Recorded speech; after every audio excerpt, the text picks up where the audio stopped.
गुरु ब्रह्मा गुरु विष्णु गुरु देवो महेश्वर गुरु साक्षात् परब्रह्म तस्मै श्री गुरुवे नमः। ओम भवता प्रणाशिन्ने आनंद घनमूर्ते ज्ञान भक्ति प्रदायिने माता तुभ्यं नमो नमः।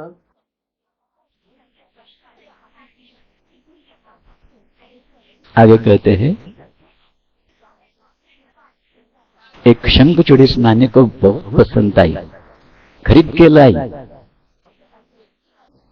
लेकिन दिमाग की कमजोर लगती है। इस वृत्तांत से दिमाग की बहुत कमजोर लगती है। तो ध्यान में है कि हाथ में वो निकलती नहीं, हाथ में बैठती नहीं है, इसलिए वो खूब अत्यंत नाराज हो गई। सब प्रयत्न कर रहे हैं हाथ में चढ़ाने की, क्योंकि इतनी नाराज हो गई है। तो प्रयत्न करके देखते हैं, कोई भी सफल नहीं हुआ और नाराज हो गई। फिर निर्मला को कहती है, कहती हाँ, तुरंत चढ़ा दिया हाथ में। कैसे? यही है, अनधिकारी को भी अधिकार प्राप्त कर देना। जो जिस के लिए योग्य नहीं है, हाथ में नहीं चढ़ सकेगा, उसे अधिकारी बना दिया। अथवा प्रारब्ध कैसा भी हो जीव का, उसी को साधना मार्ग में ऐसा स्पष्ट रूप से बिठा देगी, लगा देगी। कौन सा भी प्रारब्ध क्यों नहीं, उसी का विनियोग इस प्रकार। ऐसी भी लीलाएं अनेक इसके उत्तर काल में होती है। अधिकार निरपेक्ष जीव का उद्धार, किस अवस्था में कौन है इसका विचार नहीं, वो शरणागत हो गया है, बस उतना ही काफी। इसके बाद की बहुत सी लीलाएं हैं लौकिक दृष्टि से। एक तो शिक्षा की, पढ़ाई लिखाई तो न के बराबर ही इनकी। वो सब बातें स्वक्रिय सरसामृत में बड़े विस्तार से स्पष्ट रूप से सब कुछ दिया।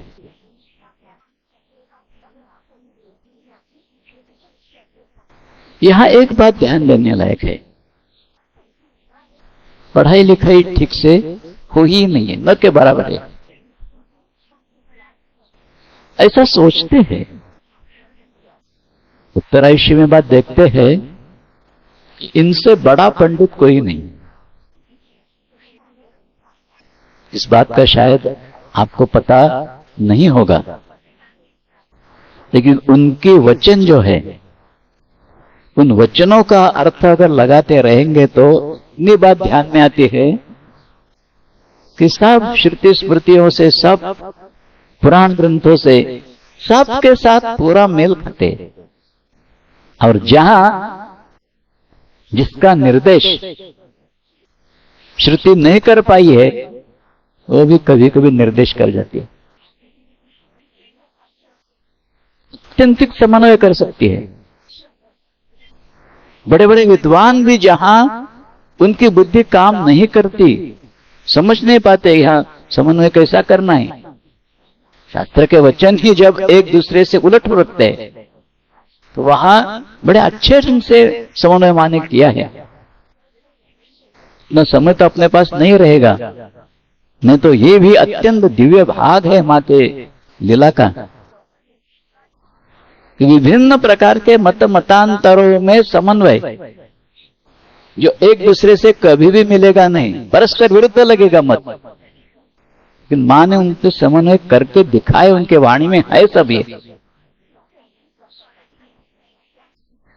तो ये शिक्षा जो इनके है, यहां भी ऐसा होना चाहिए था। एक नंबर में एक एक एक एक एकता उत्तीर्ण होते गई है, ऐसा तो नहीं हुआ। ऐसा क्यों?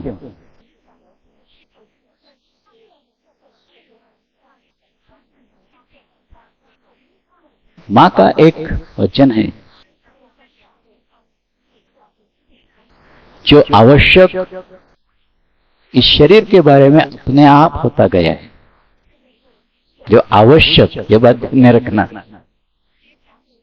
तो इस प्रकार के बाह्य शिक्षक की आवश्यकता है ही नहीं, स्वयं ज्ञानपूर्ण है, बाह्य शिक्षा की आवश्यकता है ही नहीं। इसलिए ऐसा देखने में आता है कि शाला में एक नंबर से पास हुई, गई नहीं ज्यादा दिन तो, लेकिन एक बात, जब प्रसंग आता था, पूछा जाता था, जो स्कूल का एग्जामिनेशन करने के आते थे, इंस्पेक्शन करने के लिए आते थे, उस समय जबरदस्ती जाना ही पड़ता था स्कूल में। वो जो पूछेंगे उसका सही जवाब।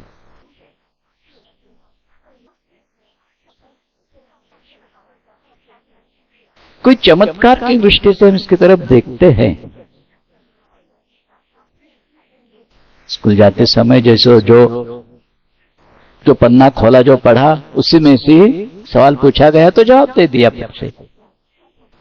चमत्कार जैसे लगता है ये कि हूबहू वही पन्ना क्यों पढ़ा।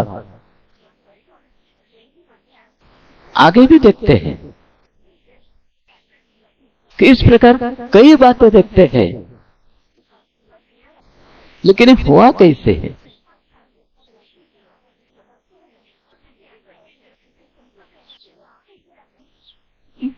संबंध में मां के वचन जो है वो भी कभी कभी भिन्न प्रकार के लगते हैं। ये बात ध्यान में रखना, विभिन्न नहीं है। ज्यादा वहां पो तो नहीं कर पाऊंगा मैं, इसलिए मैं कह रहा हूं कि इस समय हम लोग जो कहेंगे, शायद मां के वचनों का आधार लेके अन्य किताब जो है उसमें शायद अलग लगेगा, इतना अलग नहीं है, इतना मैं जरूर कह सकता हूं। यहां तत्व दृष्टिया एक बात मैं कह सकता हूं, मां ऐसी थी, सामने जो है उसका हूबहू प्रतिबिंब उनके अंतरंग में आ जाता था। कोई भी बात छिपी नहीं रहती थी। जैसे आईने में बिंब का प्रतिबिंब देखने में आ जाएगा, उसी प्रकार हमारा अंतर बाह्य प्रतिबिंब उनमें प्रकट हो जाता ही था। इसलिए सवाल करने वाला जो इंस्पेक्टर रहेगा, उसके अंतरंग में जो कुछ है उसका प्रकाश इसमें है ही, तो जवाब ठीक से हो ही जाएगा। अन्य किसी चमत्कार की जरूरत है ही नहीं। आंख के सामने उनका अंतरंग जो है वो आएगा ही। अथवा जो किताब खोलकर देखा वही, यही बात है। ये जो सामने वाला है उसके अंतरंग का पूर्ण प्रतिबिंब इनमें आ जाता था। एक देखेंगे तो बड़ी आश्चर्य की बात आती है हमें। फटी पुरानी किताब और स्लेट का टुकड़ा, वो छोटा सा, शिक्षा के लिए क्या पर्याप्त है ही? लेकिन उतना ही ये जो है ना, विशिष्ट पद्धति से एक बात दिखाता है। किताब जो होता है वो पढ़ने के लिए होता है। किताब हम पढ़ने के लिए उपयोग में लाते हैं, और स्लेट जो है वो लिखने के लिए हम काम में लाते हैं प्रधानतः। तो यहां किताब माने उनके सामने जो प्रस्तुत किया है उसी को उनको ग्रहण करना है। और स्लेट वो जो लिखेंगी उसी को हमें पढ़ना है। यानी साधक को निवेदन करना है इनके सामने। वो फटा पुराना ही रहता है, बात ध्यान में रखना। फटा इसलिए कि उसमें शाश्वत वस्तु की मांग नहीं रहती है। अशाश्वत वस्तुओं की भले लंबी चौड़ी यादें रहेगी, लेकिन शाश्वत के संबंध में कुछ भी नहीं, फटा ही रहेगा। और पुराना इसलिए कि जन्म जन्मांतर से वही मांग करते आ रहे हैं हम,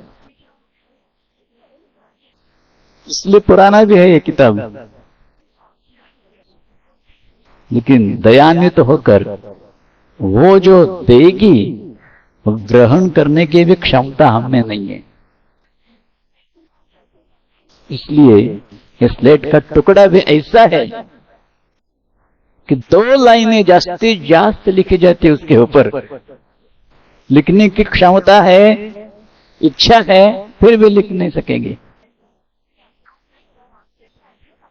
जीव का मां का अत्यंतिक वात्सल्य आणि जीव की अत्यंतिक कर्म दरिद्रता, दोनों का अद्भुत दर्शन है ये। ओम भवता प्रणाशिन्ने आनंद घनमूर्ते ज्ञान भक्ति प्रदायिने मातस्तुभ्यं नमो नमः।